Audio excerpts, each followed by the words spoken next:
এবার শান্তিনিকেতন সোনাঝুরি হাটে এসে কিছু জুয়েলারি কালেকশন দেখে না আমার পুরো চোখ ধাঁধিয়ে গেল। বিশেষ করে এই দোকানটার সামনে থেকে আমার পাই সরছিল না, এত সুন্দর কালেকশন। এইগুলো তোমার পুরো কাঠের আমি দেখলাম করা, তার মধ্যে ফেব্রিকের আর্ট করা, প্লাস দড়ির কাজ তো রয়েছে বা সুতোর কাজ তো রয়েছে। এত ইউনিক কালেকশন আমি সত্যিই আগে দেখিনি।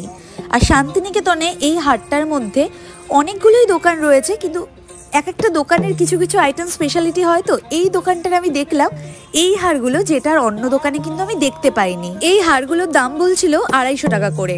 তবে সোনাঝুরি হাটে কি যদি বার্গেনিংই না করি তাহলে আর কিসের বাঙালি। তবে দাদার কাছে সুন্দর করে রিকোয়েস্ট করায় দাদা আমাকে 200 টাকায় এই হারটা দিয়ে দিয়েছে।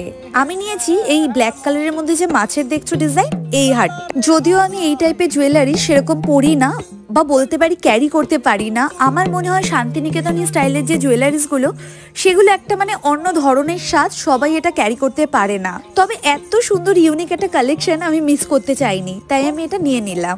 এছাড়াও আমার শপিং এর লিস্টে আরো টুকটাক জিনিস আছে, যেরকম এই স্প্যাচুলা দুটো কাঠের আমি কিনেছি মাত্র 100 টাকায় দুখানা পেয়েছি। এই ভিডিওটা এত অবধি রাখছি, নেক্সট ভিডিওটা দেখো, ওটায় আরো শেয়ার করবো যে আরো কি কি কিনলাম।